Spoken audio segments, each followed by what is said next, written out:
Assalamualaikum warahmatullahi wabarakatuh.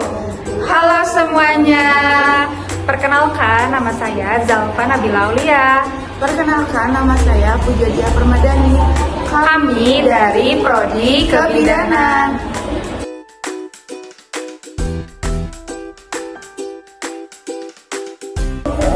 Kalian tahu nggak sih payudara itu apa? Payudara merupakan organ kelenjar di dada yang dimiliki wanita dan pria dengan fungsi sedikit berbeda. Kelenjar payudara pada pria dan wanita memiliki fungsi yang berbeda, meskipun keduanya memiliki struktur dasar yang sama. Pada pria, kelenjar payudara tidak memiliki fungsi sama seperti wanita karena tidak menghasilkan ASI. Meskipun tidak ada fungsi menyusui pada pria, kedua jenis kelamin memiliki kelenjar payudara sebagai bagian dari sistem biologis yang lebih besar yang dipengaruhi oleh hormon dan perkembangan tubuh.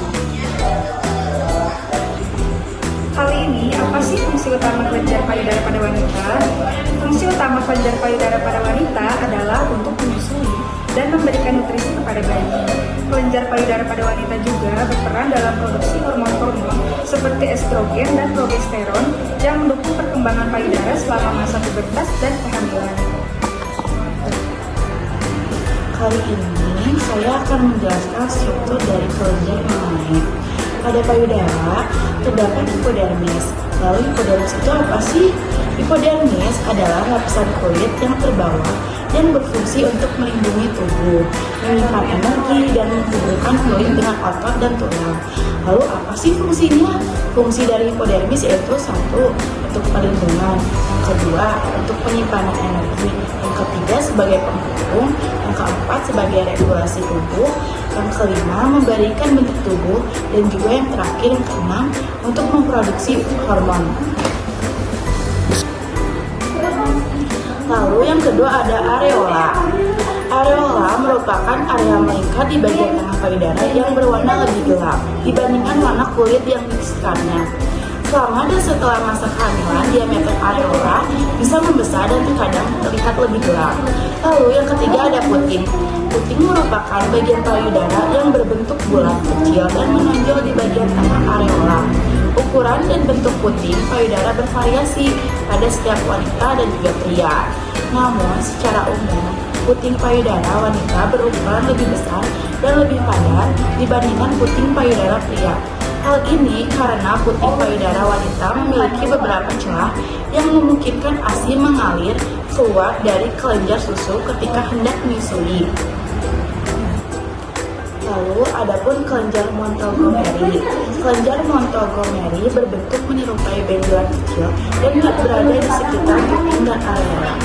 Kelenjar ini berfungsi untuk menghasilkan minyak alami liquid yang dapat melumasi dan melembabkan puting susu serta areola. Minyak tersebut juga berfungsi untuk melindungi kulit payudara dari infeksi kuman.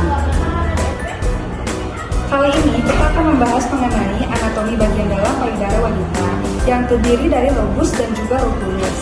Payudara wanita normalnya memiliki sekitar 15 hingga 20 lobus. Setiap lobus terdiri atas bagian-bagian kecil yang disebut lobulus. Lobulus atau kelenjar payudara merupakan tempat ASI dihasilkan. Berbeda dengan kelenjar payudara wanita, kelenjar payudara pada pria tidak memiliki lobulus, sehingga tidak bisa menghasilkan ASI. Kemudian ada ductus atau saluran ASI. Lobulus pada kelenjar payudara terhubung dengan saluran ASI atau ductus mammaris. Saat menyusui, ASI yang diproduksi oleh lobulus akan mengalir melalui saluran tersebut dan bermuara di kuping. Kemudian, ada kelenjar dan pembuluh limfa. Hampir di setiap bagian tubuh terdapat kelenjar dan pembuluh limfa bening yang berfungsi untuk menghasilkan dan membawa cairan limfa bening atau limfa, tak terkecuali pada payudara. Cairan limfa pada payudara dihasilkan oleh kelenjar getah bening yang terletak di ketiak, bagian atas tulang selangka, dan juga dada. Kemudian ada jaringan lemak. Payudara berisi jaringan lemak yang berfungsi untuk membantu jaringan ikat dan penyambung payudara dalam menyangga dan menopang struktur payudara. Semakin banyak jaringan lemak pada payudara, semakin besar ukuran payudara seseorang. Selain itu, payudara juga terdiri dari pembuluh darah dan saraf. Pembuluh darah berfungsi untuk mengalirkan oksigen dan nutrisi ke kelenjar payudara, sedangkan saraf memungkinkan payudara untuk merasakan sensasi dan juga menunjang proses menyusui. Pasti kalian pada penasaran deh sama proses keluarnya ASI itu bagaimana. Nah, di sini kali ini saya akan menjelaskan proses keluarnya ASI. Proses keluarnya ASI air susu ibu dikenal dengan istilah laktasi yang melibatkan serangkaian mekanisme tubuh untuk memproduksi dan mengeluarkan ASI. Proses ini terdiri dari beberapa tahapan utama, yaitu yang pertama, tahap stimulasi payudara. Ketika bayi mengisap puting susu, rangsangan ini mengirimkan sinyal ke otak, tepatnya ke kelenjar hipotalamus. Hipotalamus kemudian memproduksi hormon oksitosin dan prolaktin. Lalu tahap kedua, produksi ASI.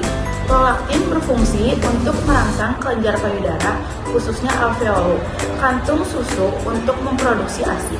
Proses ini terjadi di dalam kelenjar susu payudara yang dipengaruhi oleh jumlah rangsangan isapan bayi. Lalu tahap yang ketiga, pengeluaran ASI. Hormon oksitosin menyebabkan kontraksi pada otot-otot di sekitar alveoli, sehingga ASI dikeluarkan melalui saluran susu menuju puting. Proses ini disebut sebagai refleks let down atau refleks pengeluaran susu. Bayi mengisap susu dengan lebih aktif dan semakin banyak isapan, semakin banyak ASI yang diproduksi. Lalu tahap yang keempat, penggosongan payudara. Setelah bayi menyusui, payudara akan terasa lebih ringan karena sebagian besar ASI telah dikeluarkan. Proses ini mendorong tubuh untuk terus memproduksi ASI secara berkelanjutan sesuai dengan kebutuhan bayi. Dengan demikian, proses keluarnya ASI dipengaruhi oleh stimulasi isapan bayi, keseimbangan hormon dalam tubuh ibu, dan kemampuan tubuh untuk menghasilkan mengeluarkan susu. Lalu, ASI memiliki banyak manfaat bagi ibu dan bayi. Di antaranya, untuk bayi, ASI mengandung antibodi yang dapat melawan virus dan bakteri, sehingga dapat mencegah bayi terserang penyakit seperti diare, alergi, infeksi saluran pernapasan, dan konstipasi.